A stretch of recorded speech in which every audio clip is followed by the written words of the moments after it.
Hello everyone and welcome in another session of AGC webinars. My name is Suzana Ayeti and I'm the AGC Portfolio Marketing Manager and your host for today.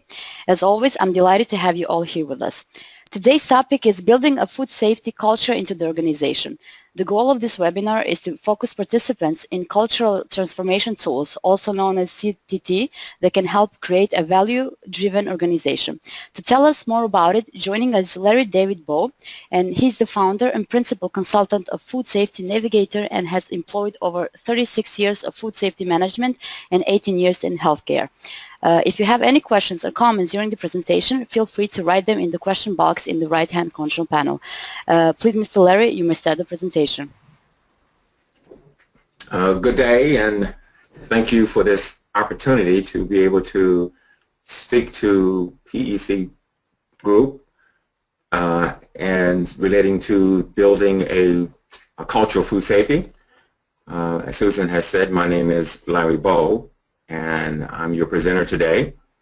I really appreciate the opportunity to be able to come to this particular stage, a global stage.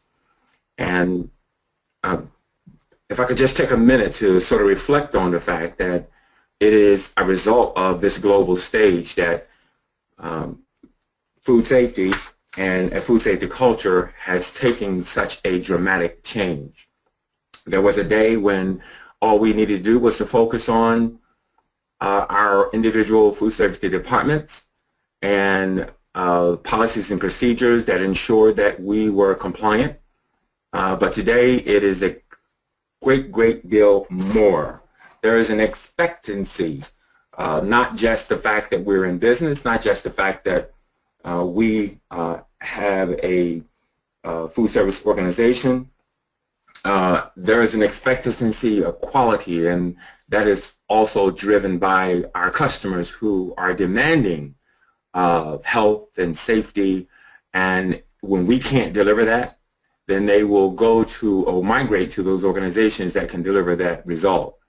So as we look at this quality assurance process, yes, it is a process, but it also is an insurance. Which must clearly communicate to every single employee, every single person that is within that organization. And when we talk about global food safety, that is one of the key aspects of being able to understand why it is that we often miss the mark when it comes to a culture of food safety versus a food safety program.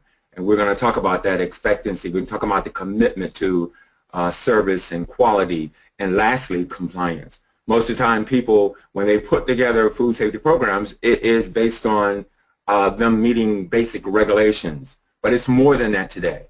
Our culture of food safety is going to offer the assurance and the expectancy for every single team member. And so when we say every single team member, we're also focusing on the fact that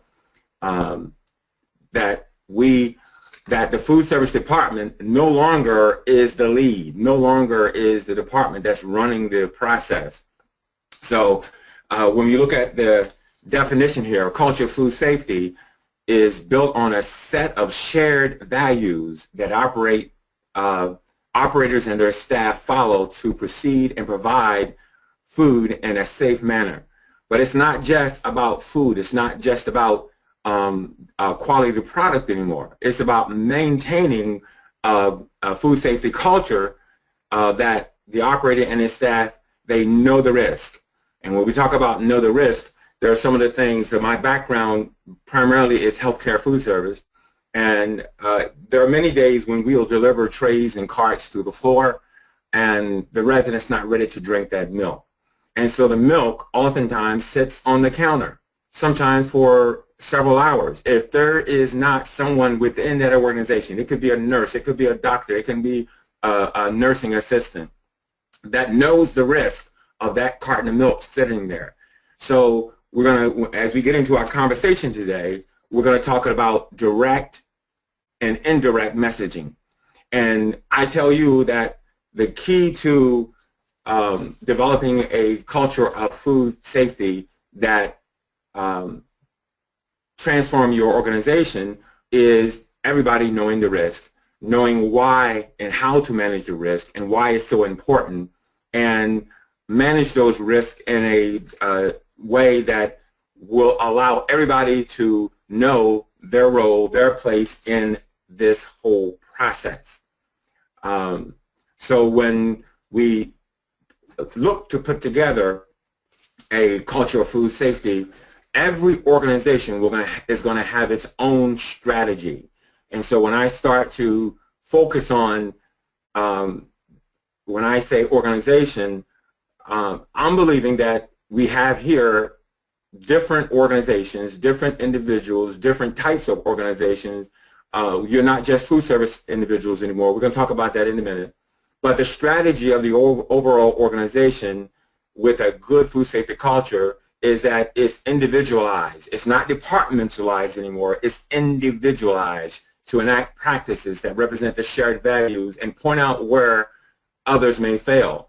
And so we're going to talk about later, when we talk about failure, failure does not mean that someone got it wrong. It means that there's an opportunity for us to make corrections. And when I say make corrections, we're talking about by using the variety of tools and consequences and incentives and business can demonstrate to their staff and to their customers that they are aware. And so one of the things of a food safety culture is no different than all the many representations that is on this webinar today. Every single one of us come from different cultures. Every one of us have different values. So those that live and reside and operate within that culture, those are the ones that must focus on the awareness of what food safety means to us, whether it be a CNA or a doctor or a nurse or a dietitian. Food safety is important to the overall organization in a food safety culture. And so sometimes we hear this thing about food safety culture so much, we get to the point where it becomes a mystery. But today I'm hoping that we can uncover that food safety culture is not a mystery. One of the things you're going to hear from me today, that if you are just going by traditional policy procedures, training your staff, that process in a food safety culture only represents 30% of the overall success of a strategy when it comes to enacting a food safety culture. The other 70% comes from other individuals and how they relate to your policies and procedures. So as we focus on this process, we want to create a balance. This balance between management and staff empowerment, and how to strike the thinking process of doing this along with the management process. We're talking about the aim is to build messaging through events, turning success from action into action, focusing managers on mastering the 5 basics of an operation. And so what I want you to be able to see here is all this talking that we're talking, we haven't even gotten to the basics of policy procedures and all those other things that managers manage. But more importantly, there's a balance that the manager, administration, your quality assurance team must have. And this balance, I apologize, it establishes the organization's objectives and priorities. It focuses on service as an outcome. You can, again, talk all you want about how great the food is, but when it gets to the customer, it doesn't have that proper balance. It doesn't have what it is that will make that meal successful. The outcome is that, especially in healthcare environments, that we want to make our residents, we want to make our patients, we want to make our customers more healthier. They're coming to us and they're looking to us with that balance. They want to know what it is that they can have and what they can't have. But when they ask that question, they want to know that the organization values and objectives, that there's a difference as to why I'm going to choose this organization, and because the culture of food safety, and we're going to talk a little later about how the word food safety is synonymous with service, and then we would have to motivate our staff and communicate with our staff around these events that center around our values. And so as we continue to focus on how to measure the performance. And when we talk about measuring performance, we're not talking about just XYZ department or XYZ employee, you know, whether they pass the test or fail the test. We're going to talk about quarterly events, outcomes that will focus us on the outcome, and the outcome is a culture of food safety. It's no longer whether we pass or fail. It's now, you know, have we transformed that organization into that organization that represents that culture that we're promoting. And so it'll come clearer. But what I want you to be able to see and really get out of this, the webinar that we're doing today, is we are no longer just the food service department. We're allied health professionals. Together, we range from technical and support staff members made up to deliver indirect and direct care, rehabilitation department, treatment, diagnosis, health improvement. We're talking about surveyors. We're talking about all different aspects. This is what makes up a culture of food safety.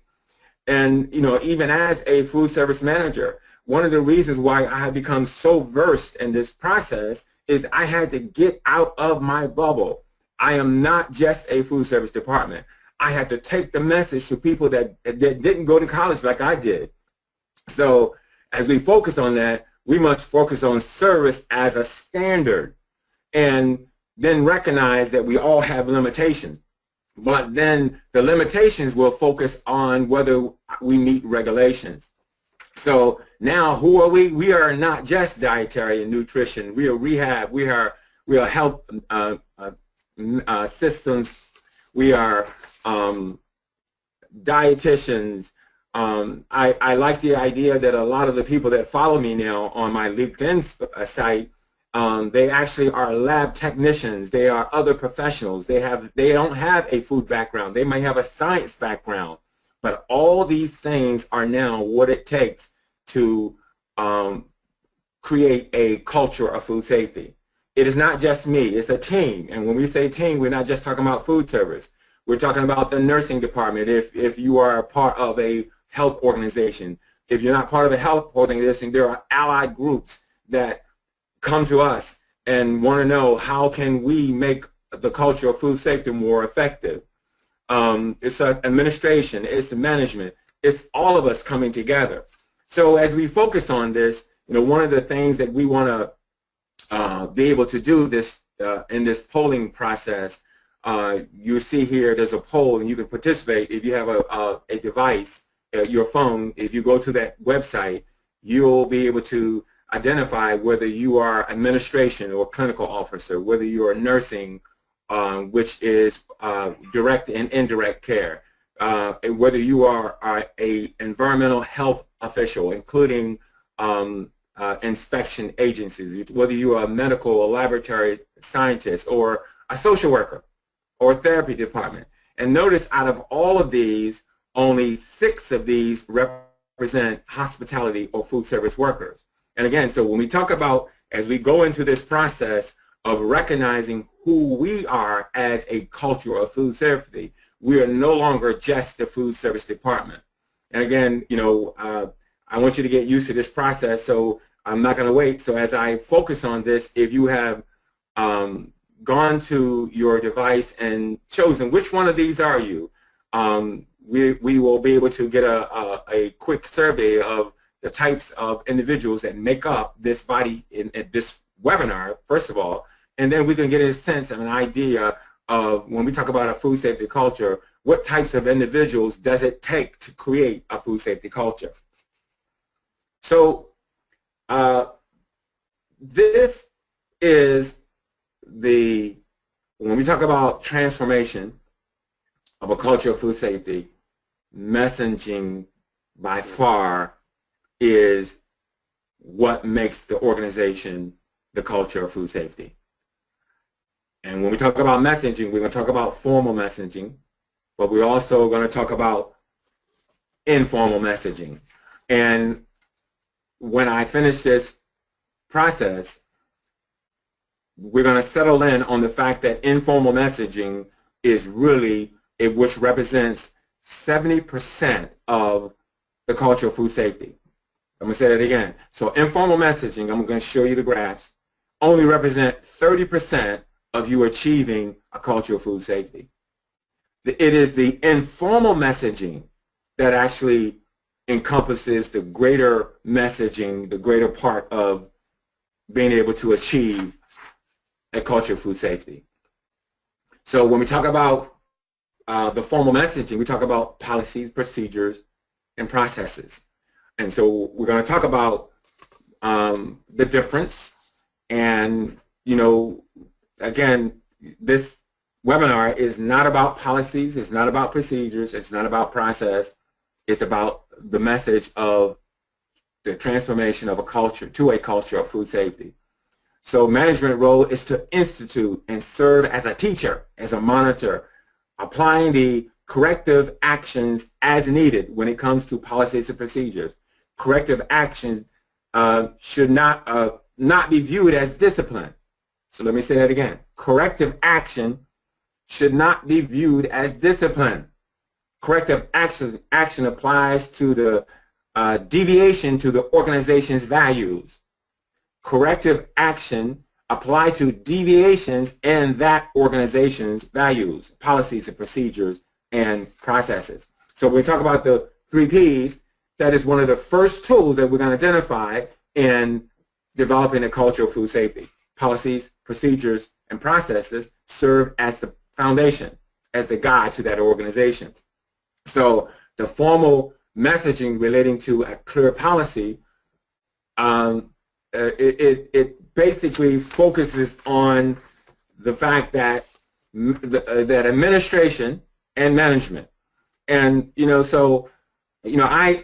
a junior manager, I've come through the ranks, and a lot of times I've been in the organizations where the manager, the food service manager, certified food service manager is required, and they are held responsible for when that department fails.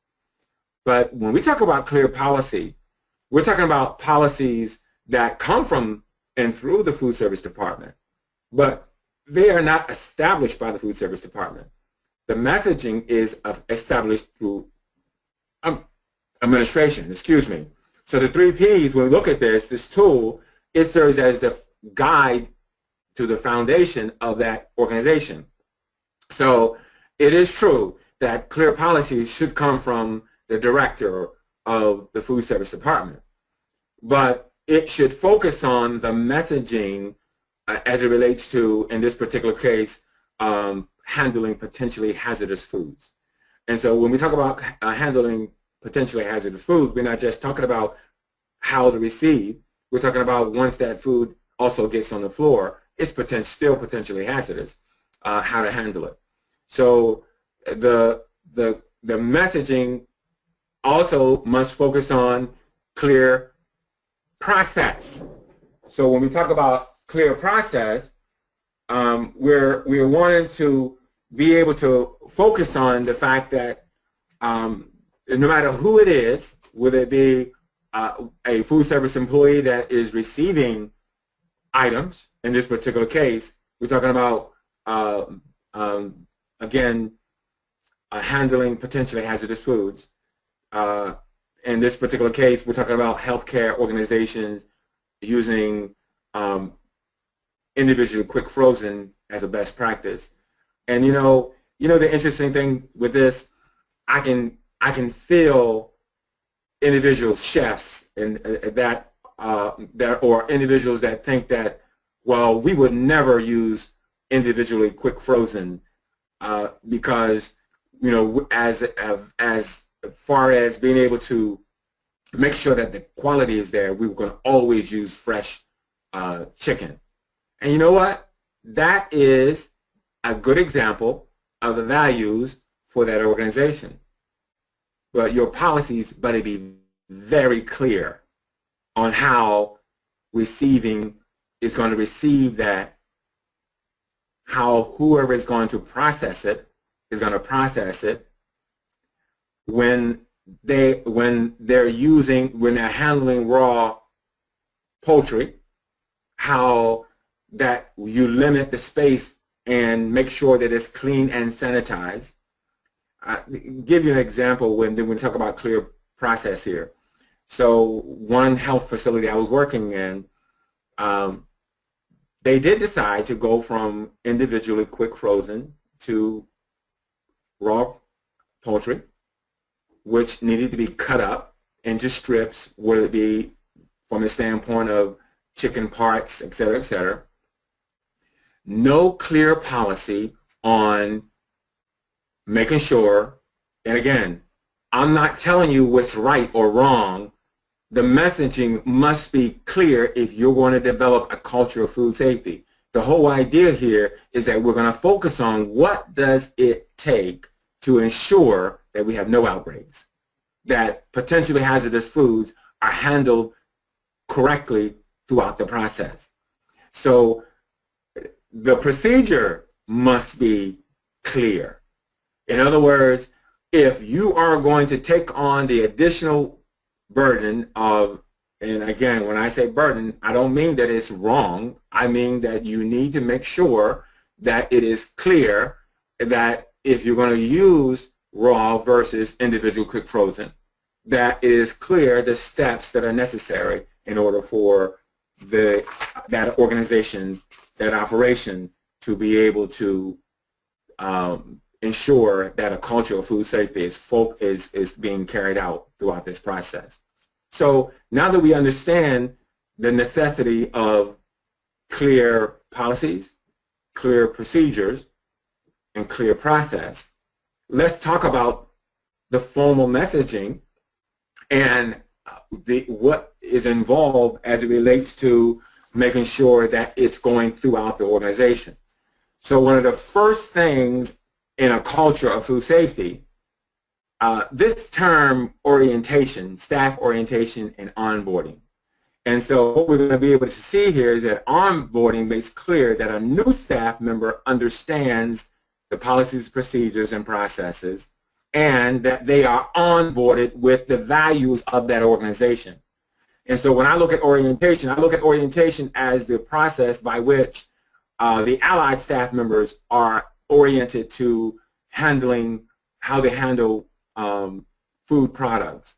And we're not talking about obviously raw products, but if when that carton of milk comes to the floor and it's still sitting on the floor or in a patient's room, an hour later, 2 hours later, they need to be oriented to the dangers of that potentially hazardous item in your organization. And so we look at, again, these are all formal messaging. We're not into informal yet.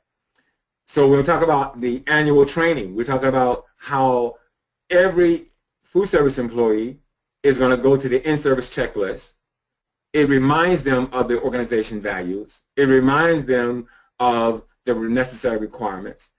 You can't have somebody within your organization or a culture of food safety and they've been working there and they have not been refreshed. They have not received annual training. That is obviously a issue there. So corrective action, retraining, clear discipline action when they are not following. And so when we'll talk about here, we're talking about those that keep, those that do not keep the values. What is the process? And again, just because they didn't get it, it doesn't mean that we're going to discipline them. But if they're going to continue to not operate within the values of the organization, there should be a clear policy relating to all of these different aspects. And so again, as we focus on the message of onboarding with a new, and this is probably the most important aspect of a culture of food safety. You cannot allow somebody, just because they have even 36 years of food safety, to come into your organization and not know.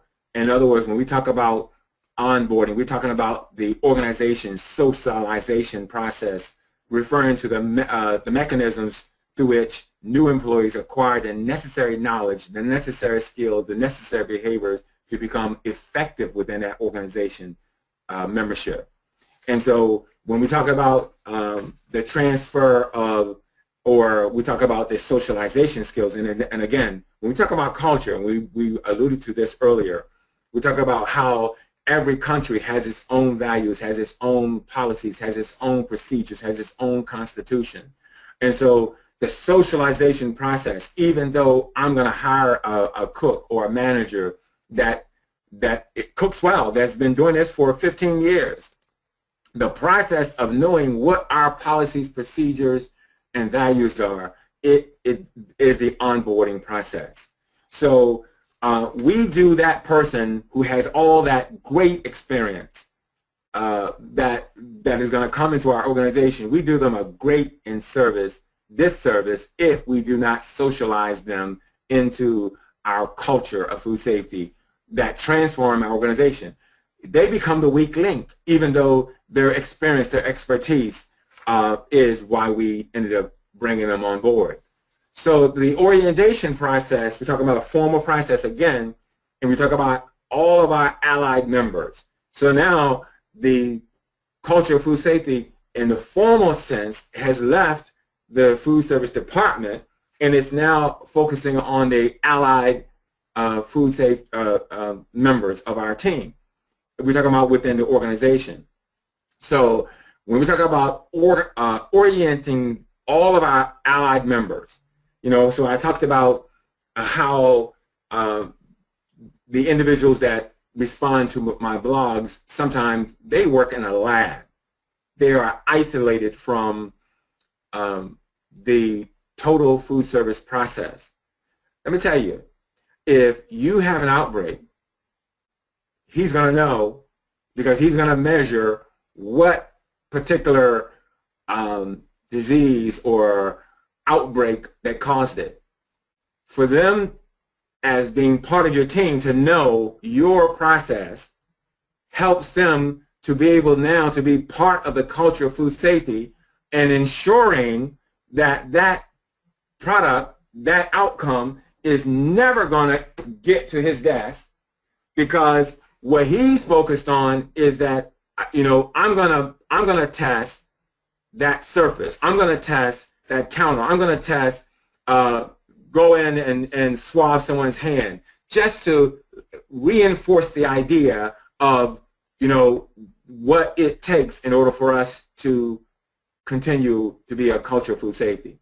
So the orientation determines the relationship or the position of that individual and adjusts or aligns each individual or even oneself to this. So in other words, I could be on the quality assurance team. I'm not part of the food safety, but I still need to be oriented to what it is that we need to do in order for us to be able to ensure that we have a culture of food safety operating throughout the organization. So food service ensures that the milk is at 41 degrees. And notice this when we talk about messaging. So the food service department ensures that the milk is at 41 degrees before it comes to the floor or below.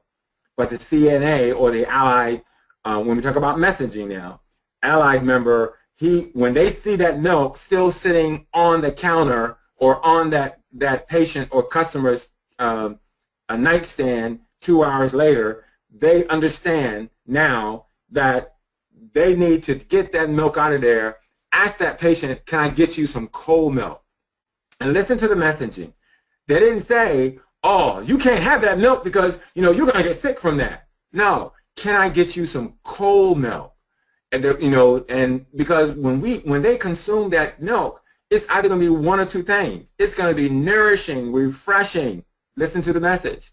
Or it's what's going to be used to cause a foodborne outbreak. And so 41 degrees milk does not necessarily taste bad, to be honest with you, but it is definitely potentially hazardous when it comes to someone that already has a weakened immune system. So the formal messaging, when we talk about, again, this is the formal messaging. We're going to get into the informal messaging, which focuses primarily on our allied staff members. And again, this portion that I'm covering with you now, as far as the formal messaging is concerned, it only relates to 30% of what makes you a culture of food safety. But it's important. So if you notice here, every one of these salads should be exactly the same. This is another very good example of the importance of value and quality and messaging. See, so it's not every now and then. Everybody must go through annual training as a refresher. The checklist must demonstrate clearly that that member did. And to be honest with you, there should be some type of informal testing to show that they took it, that they passed it, it's in their file. In the event that, you know, there was something that comes up, and you can now show that, you know, in fact, that they did go through the formal process, but for whatever reason, they didn't follow through on the consistency to make sure that the values that make us a culture of food safety would take place. So corrective action, retraining, documentation for staffs that are not following policy procedure. You see, that's when corrective action takes place. And so corrective action, it doesn't take place because I'm trying to fire you. It takes place because you're not following our values. It takes place because you're not following our policies and procedure. This is what our residents in one facility I was working in, we actually took pictures of that chef salad. And we used that as a tool to make sure that every employee fixed that salad according to what we were, the value that we said that that salad should represent. So, but the further you get away from the messaging, you see there's 4 salads there. The further you get away from the formal message, the further you're going to get away from the standard that make you a culture of food safety. So clear disciplinary action is necessary as part of this whole process.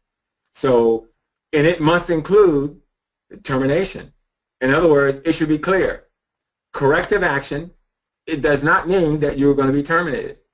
But if you continue to not follow the values of the organization, we have no other objective or no other option but to terminate you, because obviously you're not fitting in the culture that we're trying to develop. So as we look at what most challenge your formal message, is it a lack of clearly written policies? Again, I said to you that when we talk about clearly written policies, we're talking about, if you're talking about out-of-the-box policies, those are not clear when it comes to your particular culture. Now, when I say out-of-the-box, if you have corporate policies are the policies that are supposed to filter down through the organization. But when it comes to your local organization and you have different items that it doesn't, that the policy manual doesn't follow, doesn't include, do you have the ability to write in? In other words, when it comes to a corporate procedure, do I have the ability to write in my own values that relate to the organization? And again, you know, you don't just, you're not a lone wolf. So when we talk about a formal culture of food safety, this as a team, as an organization, as allied forces, we all want to make sure that it's clear that, you know, oh yes, we added turkey to our chef salad. So that turkey chef salad, opposed to, say, ham or tuna fish, it has to be handled differently. Do you have the ability to, you know, make that clear? So this one-size-fit-all, if you're doing one-size-fit-all types of policies, again, we're talking about formal messaging. Is that what's hindering your ability to achieve a culture of food safety? A lack of uniform training materials can hinder your ability. No onboarding. In other words, yes, you do have orientation. You do an orientation process, but when I do onboarding in organizations that I go in, there is a formal onboarding process where that individual cannot go on the floor that I manage until they've gone through all the policies and procedures. They sign off I've actually interviewed them to ensure that they understand this process. And then no orientation for the ally staff. Even when it comes to ally staff, I myself even do annual in-service training for departments that are not food service. So this is the question. What most challenges your formal messaging? Is it the lack of a clear written policies? Is it lack of corporate involvement? I write my own, or I don't have the ability to input my own? Do you have one-size-fit-all off-the-shelf policies? Is it a lack of uniform training materials? This is a big problem in the industry. When we talk about uniform, as a manager, this is how I do it. This is what I do. And you know what? In that environment, some things I may do very well. And in others, I might fall beneath the mark when it comes to what does it take for me to institute a culture of food safety that reflect on the values of the organization. And then, is it because onboarding is not a process? Or is orienting your allied staff not a process? So, hopefully you've already voted. If you didn't, we're going to keep moving on. So as we focus on the informal messaging, and so what I did was I revealed to you that 70% of the messaging, 70% of the messaging is informal. So, and we're going to talk about how do you, for instance, webinars, articles, I did a webinar on, they had a global hand washing initiative, and we're going to bring this up in a minute, and we're going to use this as an example. And it talked about 7 ways to promote hand washing within your organization. And the goal is that to drive the message through the organization. And so when we look at the areas that are clearly in blue here, it represents the informal messaging. And we're going to talk about some of those things, but the area here, which represents the 30%, those are our policies, procedures, direct training, observations relating to policy procedure. So again, the opportunity to create a culture of food safety rests in your ability to be able to add the 70%. And so when I want you to be able to see that and be able to understand that, is that where we fall short is that we lack the informal messaging that is driving the organization's values. So when we talk about the informal messaging within a business environment, informal communication is sometimes called the grapevine. It might be observed or occurring in conversations or electronic mail or text messaging or phone calls between socializing groups. In other words, what's wrong with doing a webinar internally within your organization to make sure that everybody's on the same page? The goal is that if we're going to be a culture of food safety, everybody needs to know what are the aspects, what are the things that are driving the organization, what are the things that are stopping us from falling short. When you do the first quarter quality improvements, you should do a webinar, or you should do a group meeting that does not require everybody to leave the presence, but to be part of that organization. And just what as P, E, C, and D are doing here, they're recording this. Sometimes it's not convenient for everybody to leave the floor. So we want to create events, and that's really this webinar today. And what I want you to get out of this is that when we talk about creating a culture, the transformation of a culture of food safety, we now want to create events. And every time we get an opportunity to do informal messaging, we're going to call it events. And then so as we focus on these events, we're promoting the same formal messaging relating to the risk, but it's in a informal format.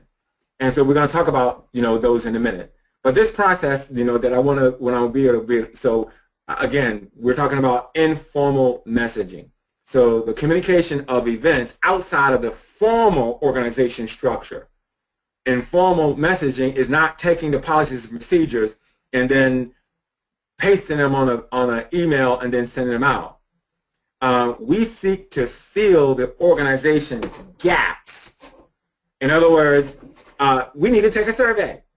And one of the things that I was experimenting with on this particular webinar is using the survey process to determine where everybody is in the process and what was it going to take to fill the gap. So informal messaging, and let me put it to you this way. There's something else that I like doing as a manager. What we do is very serious business. But if I go to you when we talk about promoting a culture of inclusiveness, and I'm just so serious every single time, when people see me coming, they're not going to want to hear what I have to say. They're going to tense up. They're going to close off. But so I want people to know that when I come, that my message is clear, that we have reached our goal or we need work. And so when we talk about being able to fill organization gaps, it is to create linkage in our allied groups.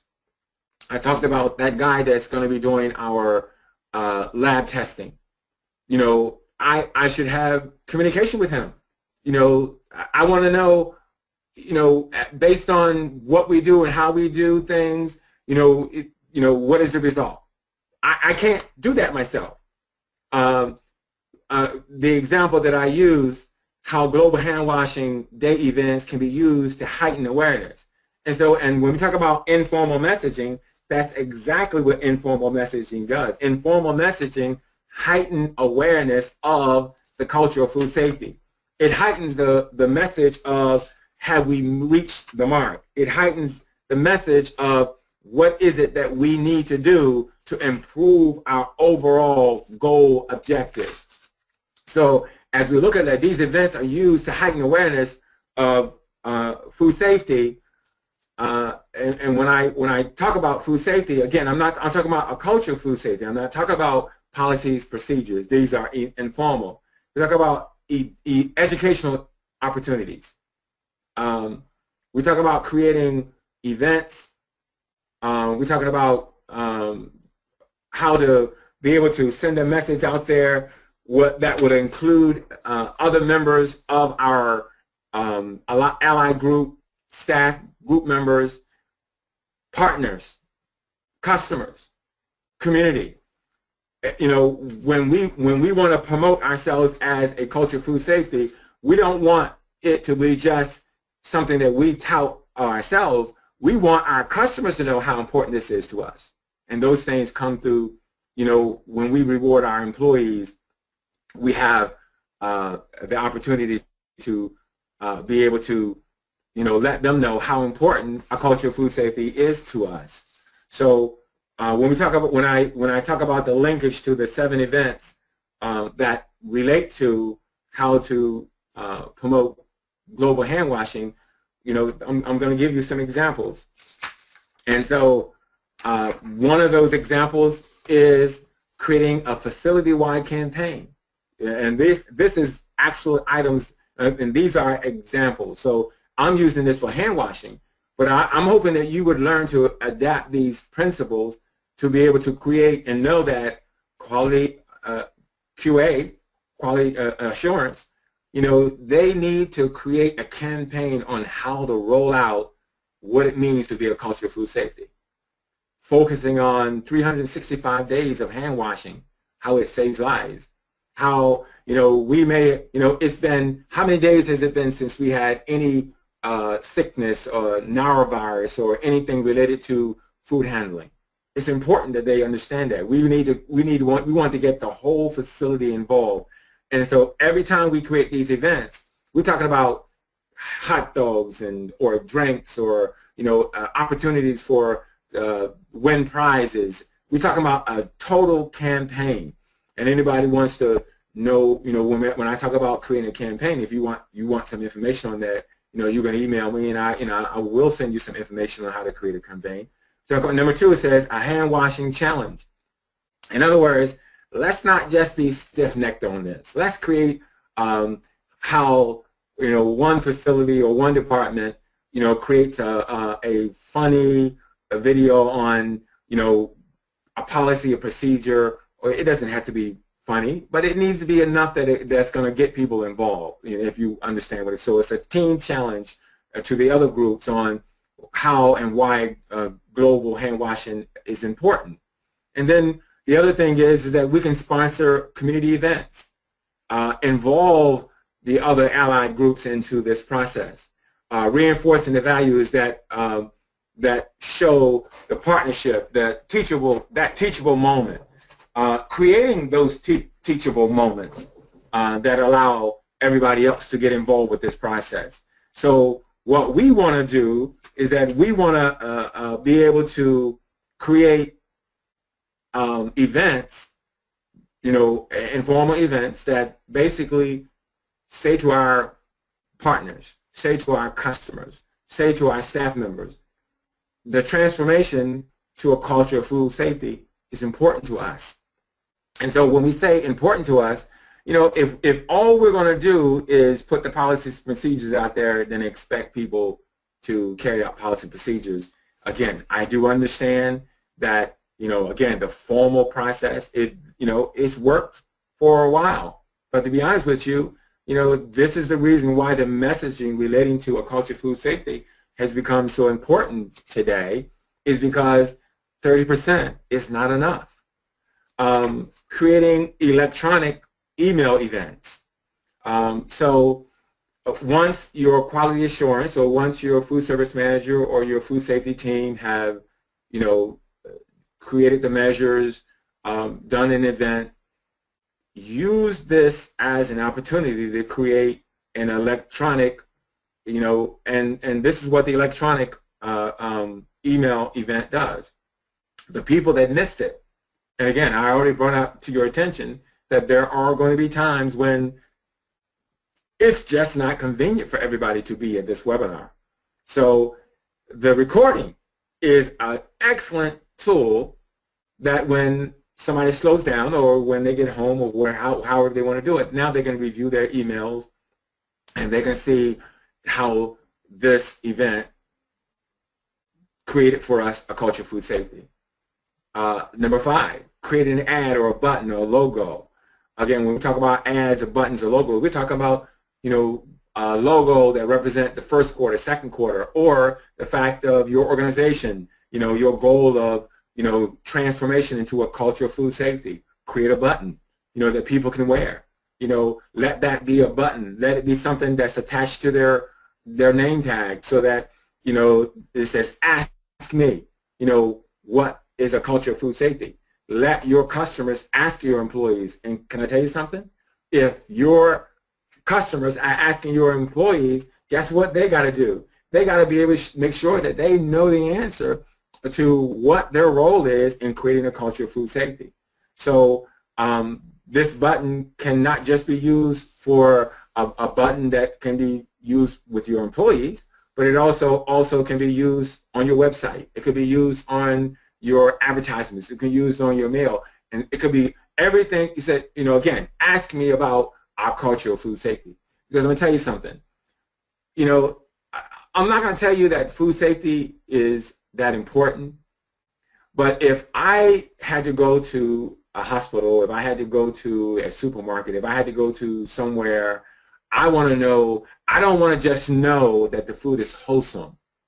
I want to know that when I get it home, that the organization that I bought it from, his values, the way it promotes, the way it drives home the message of the importance of a culture of food safety, that assurance is going to earn me additional customers, clients, employees that want to work for us, because I'm going to tell you, when you work in an organization where these values are not espoused, it's a lot of pressure, especially when it comes to annual inspections.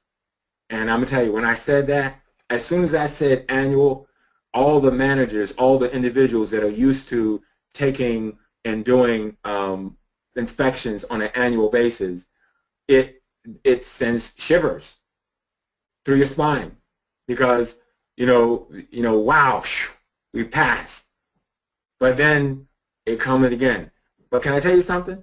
When you are operating a culture of food safety, when health inspectors, when survey teams come to your building, it is not a matter of them got you.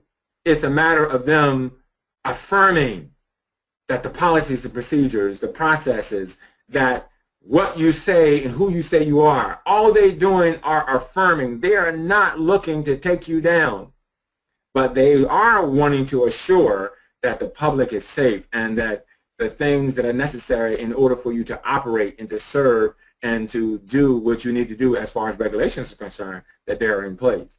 And it is quite unfortunate. One of the things I do is that I do consulting for organizations when it comes to the preparation and getting ready for annual surveys, et cetera, et cetera. And the reason why is because, typically speaking, somewhere between 35 and 42% of all facilities that do annual reviews fail them the first time. And isn't that ironic that the number 30% of your formal program, which is not enough, and the resulting failure rate is somewhere around 35 to 40%, is because formal programs are not enough. And so as we look at this process, we will be able to see, we'll be able to reflect on, and again, there are many sponsors to this global hand washing initiative, which always takes place in October. And again, this is a global campaign. And I would encourage you, if you want to know how to put together a campaign, that you go to the global hand washing, and they have all these resources, these downloads, and you can take these actual resources and downloads and actually use them and adapt them and use them for other aspects other than hand washing within your organization, as far as creating the informal messaging necessary to create a culture of food safety. But and this is the other thing that I want to say about the global hand washing initiative, and I did a blog on it. And Mr. Larry? Yes. I'm sorry to interrupt, sir, but we are over the limitation time, so if you could please just hurry a bit, okay? Okay. Okay, I'm sorry. Thank you. Okay. So as we look at this process, we talk about the process of the role of the manager, the role of the quality assurance team. We talk about administration, driving home the values, the message of farm to fork. Talk about the values of quality, promoting quality and safety. This is the administrative role. Every employee being involved in the process. Customer service as part of the values of that organization. The community as well as the global community. Talk about the manager's role in the process. Creating the rewarding system as far as the expectancy. As far as what it takes to drive this message home. And then we talk about the quality assurance team. We talk about the plans, the monitoring, the coordinating.